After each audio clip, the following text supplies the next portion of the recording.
Hello everyone, this is the video number 10 in physics of the chapter number 4. In last video we have studied that if a charge is entering into uniform magnetic field, then it is performing various types of motion according to the angle made by charge with the uniform magnetic field. In that video we have make one conclusion, important conclusion, that if a charge is entering into uniform magnetic field perpendicular to the magnetic field, then it will be in uniform circular motion. Okay, and that circular motion has formulas of radius and frequency. Suppose this is the uniform magnetic field and charge is entering. This cross is suggesting that magnetic field is the inward direction. Suppose charge is entering in this direction perpendicular to the magnetic field with velocity v, then this charge will be in uniform circular motion. Okay. Now for this uniform circular motion, the radius of the charge was given by r is equals to mv by qb. We have proved this formula. Then we have also proved the formula of the frequency f. Okay, and the formula of frequency f is qb upon 2 pi m.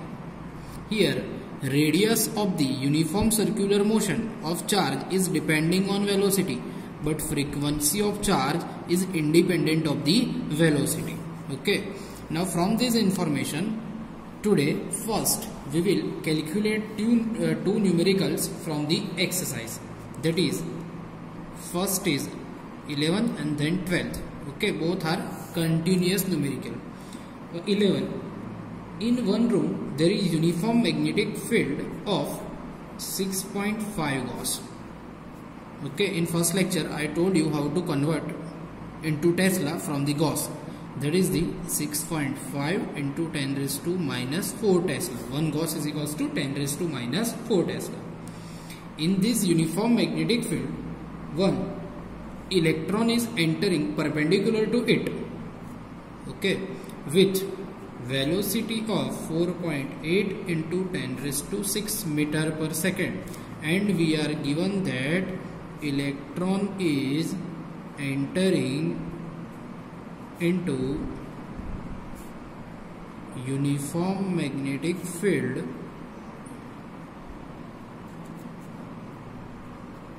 perpendicular to it. If it is entering perpendicular to it, then we can say that electron will be in uniform circular motion. Why? Because it is entering perpendicular to it. Then we are asked to first ask that why this electron's trajectory is circular, or why electron will be in uniform circular motion. So why here electron will perform uniform circular motion? Because it is entering perpendicular to the magnetic field. So it will means electron will perform uniform circular motion. And in this question also we are asked to find out the radius of that uniform circular motion. So radius r is equals to, formula is mv upon qb. Put all the values. M is mass of electron, that is the 9.1 into 10 raised to minus 31. V is the velocity, that is given to us 4.8 into 10 raised to 6 divided by q. Q is charge is electron here, that is the 1.6 into 10 raised to minus 19, and B is magnetic field, that is the 6.5 into 10 raised to minus 4. By calculating this you can find out the radius of this uniform circular motion. Okay, so from in calculator you can find out. In exercise 12th numerical, this numerical is going ahead, and we are asked to find out the frequency of the electron, that is the in uniform circular motion, in exercise number 11th example. So in 12th we are asked to find out the frequency of electron, that is in uniform circular motion. Again, how can we find out the frequency?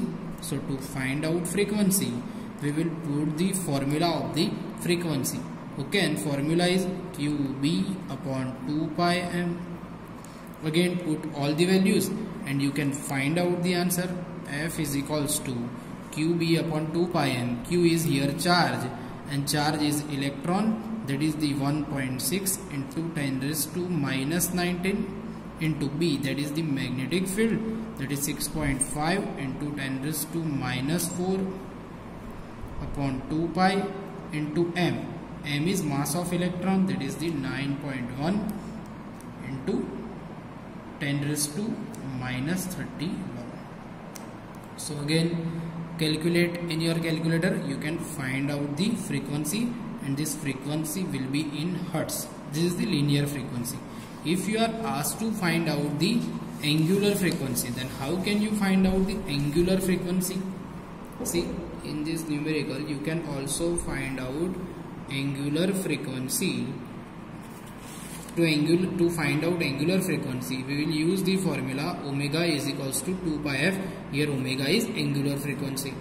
So omega is equals to 2 pi into put the value of f that is achieved earlier. So you can find out the omega, and that has the unit radian per second. So these are the two numericals of exercise based on this theory. Now you can ask the various MCQs and also additional examples from this theory. Okay, suppose we are doing one. Suppose you are given that there is one proton, and suppose alpha particle. There is one proton and one alpha particle. Both are moving in uniform magnetic field. In same uniform magnetic field. So B is same. Both are moving in same uniform magnetic field and perpendicular to it. Both are moving perpendicular to magnetic field with same velocity. Velocity is also same. Magnetic field is also same.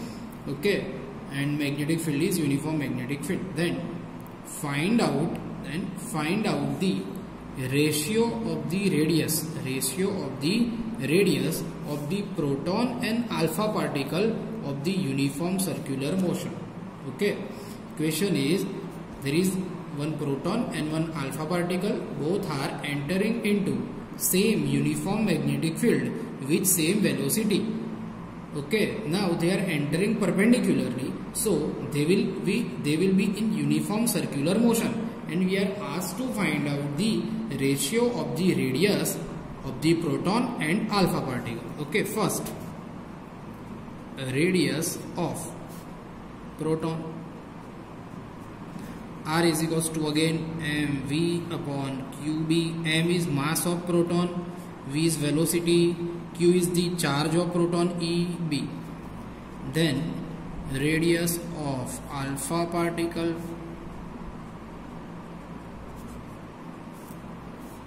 okay, in also mv upon qb. Mass is the mass of alpha particle. What is the mass of alpha particle? Mass of alpha particle is, do you know what is the mass of alpha particle? Mass of alpha particle. First of all, what do you mean by alpha particle? Actually, alpha particle means He plus 2. So positive helium ion is actually alpha particle. Now in helium there are how many protons, neutrons and electrons? So in helium there are 2 neutrons, 2 electrons and 2 protons. Okay, so in He plus 2, there will be 2 protons as well as 2 neutrons. Okay, there will be 2 protons and as well as 2 neutrons, so that mass of alpha particle will be 4 mass of proton, because here we are taking that mass of proton and mass of neutron will be almost same. Okay, and if you don't remember anything, then you should only remember that for alpha particle, mass of alpha particle is equals to 4 mass of proton, and charge of alpha particle is 2 charge of proton. Okay, so here mass of alpha particle 4 mass of proton into v is velocity, that is v, q that is the charge of alpha particle, that is 2 into charge of proton, that is 2e, into b is magnetic field, that is b. Okay, now we are asked to find out the ratio. Then rp upon r alpha mpv upon eb into 4 mpv upon 2eb. Now you can find out the ratio, that is the 1/2. Okay, so like this you can find out the ratio, and you can also calculate another various examples and MCQ like this. Now we will see velocity selector, but first we will revise Lorentz force. What is Lorentz force? Lorentz force is the force on charge, that is the summation of magnetic force as well as electrostatic force. So suppose one charge is in the magnetic field as well as in the electrostatic field or electric field, then on it the total force is Lorentz force. It is the summation of electrostatic force plus magnetic force, and formula is Q E plus V cross B. Okay, now we will see velocity selector based on this concept. What is velocity selector? Actually, velocity selector has many applications, but we will see first of all its principle. Suppose there are two fields. One is electric field, that is in this direction, y direction, and suppose there is a magnetic field, that is in this direction, perpendicular to electric field, and one charge is moving in this electric field and magnetic field and perpendicular to both. So charge is moving in this direction with velocity v. Again I am saying that this is one region. In this region electric field is in y direction, in upward direction, perpendicular to it there is magnetic field. So we can say that electric field and magnetic field both are perpendicular to each other, and perpendicular to both, perpendicular to electric field and magnetic field, charge is moving with velocity v. Now in which direction there will be electrostatic force? In the direction of only electric field. So in this direction there will be electric field. Okay, now in which direction there will be magnetic force? So to find out the direction of magnetic force, the formula of magnetic force is Q V cross B. Okay, see, V is in which direction? V is in x-axis direction, so I cap, and B is in which direction? That is the z direction, so that is the k cap. I cap cross k cap, that will be minus j cap. So we can say that magnetic force will be in this direction, minus j cap, that means in negative y-axis direction, FB. Okay, so if charge is moving, if Q charge is moving with velocity v as shown in figure, then on it resultant force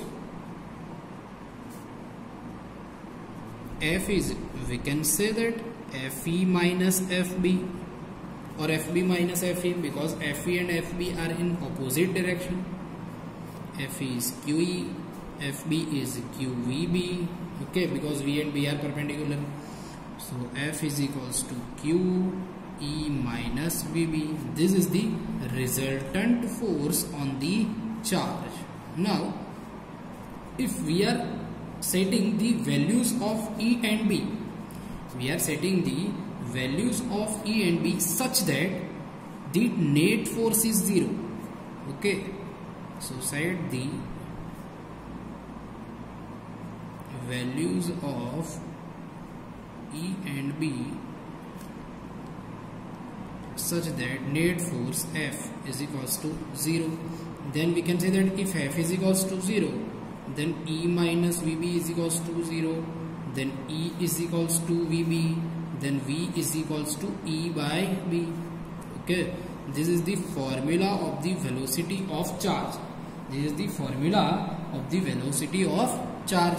Okay, here in also you can write in bracket that here if velocity is equals to E by B, then electrostatic force is equals to magnetic force on charge. Now this topic is velocity selector, and this is the formula or principle of this velocity selector. Now if this is happening, that means if electrostatic force and magnetic force are equal, then see in this figure, here there is charge that is moving in this direction with velocity v. On it electrostatic force and magnetic force is same in it and in opposite direction. So we can say that there will be no any net force, or net force on charge will be 0. So this particle, this charge will be moved only in this direction with its velocity v. Okay, because on it net force is 0. Okay, this type of this is the principle of velocity selector, and this velocity is called velocity selector. This is used in many applications. Okay, like suppose different charges are moving with different velocities. Different charges are moving at different velocities. Then we can find out the specific velocities charge. Okay, so application to find out charge with certain velocity. So suppose here there are 3 or 4 charges and they are moving with different velocities, but I want to find out that which charge is moving with 1 meter per second, which charge is moving with 1 meter per second. Actually this is very much low velocity, but just I am giving you one example. Then I will set the value of E and B. I will set the value of E and B such a way that its ratio will be 1 meter per second. Okay, so set that E and B, Okay, now 4 charges are moving. From 4 charges there will be only one charge which will move in this direction without deviation and without change in velocity. Okay, that one charge is moving with 1 meter per second. We can say that. So this is the one application of the velocity selector, that is the to find out charge with certain velocity. Okay, without depending on its mass and charge. Without depending on its mass and charge. Actually these are the applications. Then another applications. Okay, now see, suppose there are many charges and we want to find out one certain charge. So we will set the electric field and magnetic field perpendicular to each other, so that certain charge can move from this electric field and magnetic field. Okay, so to find out certain charge without any velocity, this can be used. Okay, because it is moving without any deviation. Then J.J. Thomson also used this theory to find out the ratio E by M. Okay, to find out the ratio of E by M for electron, J.J. Thomson applied this theory. Recently this theory is also used in mass spectrometer.